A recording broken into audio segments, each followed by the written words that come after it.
ఈ పరిణామాలను చూసినప్పుడు అంటే అకార్డింగ్ టు యువర్ స్టేట్మెంట్ బహుశా భారతదేశ భవిష్యత్తు ఎట్లా ఉండవచ్చు? సార్ నేనేమంటున్నానంటే according to your statement. Yes sir, నేను చాలా క్లియర్ చెప్తున్నాను sir. According to Rahul Gandhi statement. Yes sir, yes yes my statement అన్నా, మా నాయకుడు రాహుల్ గాంధీ గారి స్టేట్మెంట్ కామన్ స్టేట్మెంటే. మేము వారి బాటే మా బాట. ఇక్కడ విషయం గుర్తుపెట్టుకుందాం సార్. బేసికల్గా ఏఐ టెక్నాలజీని ఉన్నట్టుగా మనం కనుక అక్కడ నుంచి ఇప్పుడు ఈ డీల్లో కనుక మనం ఇంప్లిమెంట్ చేస్తే ఖచ్చితంగా మన పిల్లలకి, ప్రధానంగా ఇంజనీరింగ్ చదివిన పిల్లలకి అవకాశం భృగ్యమవుతాయి. పాలిటెక్నిక్ ఇంజనీరింగ్ చదివిన పిల్లలకు ఏఐ అనేది అత్యున్నతమైన మానవ వనరులను మింగేస్తుంది. దాన్ని యాస్టీస్గా రిస్ట్రిక్షన్స్ లేకుండా ఇంప్లిమెంట్ చేయడం అనేది మన దేశంలో నిరుద్యోగితను పెంచుతుంది సార్. నెంబర్ 1.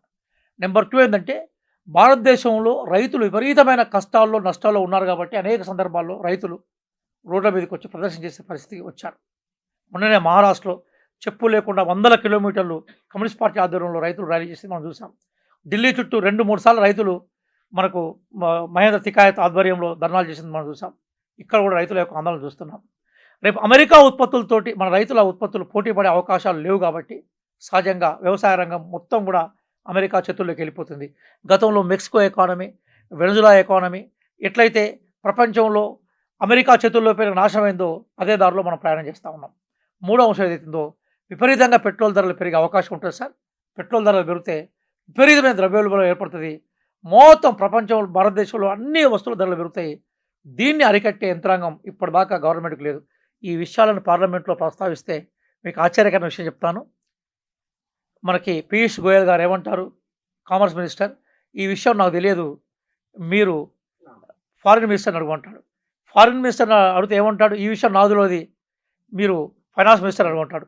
ఫైనాన్స్ మినిస్టర్ని అడిగితే ఆమె ఉంటుంది, నేను అసలు అది ఆ డీల్ ఏదో నేను చదవలేదు కాబట్టి మీకు సమాధానం చెప్పలేదు అంటుంది.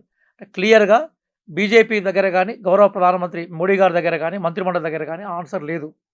వాళ్ళకు తెలుసు కాన్సిక్వెన్సెస్, కానీ ప్రజల మీద అబద్ధాలు చెప్పి దాన్ని దాచే ప్రయత్నం చేస్తున్నారు. ఇది వాస్తవం. కాబట్టి రాహుల్ గాంధీ గారు ఈరోజు పార్లమెంట్లో అడిగిన ప్రతి ప్రశ్నకి సమాధానం చెప్పలేకుండా ప్రజలకు అర్థం చేయించగలిగిందా రాహుల్ గాంధీ? ఇప్పుడు మీరు నేను చర్చిస్తున్న వాటినే మైక్ టీవీ రియాజ్ అనే రాష్ట్ర కాంగ్రెస్ పార్టీ అధికార ప్రతినిధి పిలిచి ఈ చైర్లో కూర్చుండబెట్టి అభిప్రాయం తీసుకున్నట్టునే ప్రజల్లోకి, చర్చలోకి ఇక్కడ 2 విషయాలు ఉంటాయి సార్. ఆ విషయం పట్ల ప్రజలకి బేసికల్గా అవసరం ఉంది కాబట్టి. నెంబర్ 2, ప్రజలు దాని మీద ఆలోచన. మీరు ఈరోజు మీరు యూట్యూబ్ ఓపెన్ చేస్తే, మీరు ఇన్స్టాగ్రామ్లో కానీ, ఫేస్బుక్లో కానీ, లేదా ట్విట్టర్లో కానీ ఇదే కదా చర్చ. ఇక్కడ భారతదేశ సార్వభౌమాధికారానికి సంబంధించిన చర్చ కదా. కాబట్టి దాన్ని అర్థం చేయించడంలో ఇంకొంత మేము యాక్షన్ ప్లాన్ తీసుకోవాలి. చర్చ ఎప్పుడు కానీ ఫిలాసఫీ రూపంలో బయటకు వస్తుంది సార్. దాని తర్వాత అది ప్లాట్ఫామ్ మీదకి ఎక్కుతుంది, లీడర్షిప్ దాన్ని ముందు తీసుకుపోతూ ఉంటుంది. ఇప్పుడు కాంగ్రెస్ పార్టీ ఫిలాసఫీ రూపంలో పార్లమెంట్లో చెప్పే ప్రయత్నం చేసింది.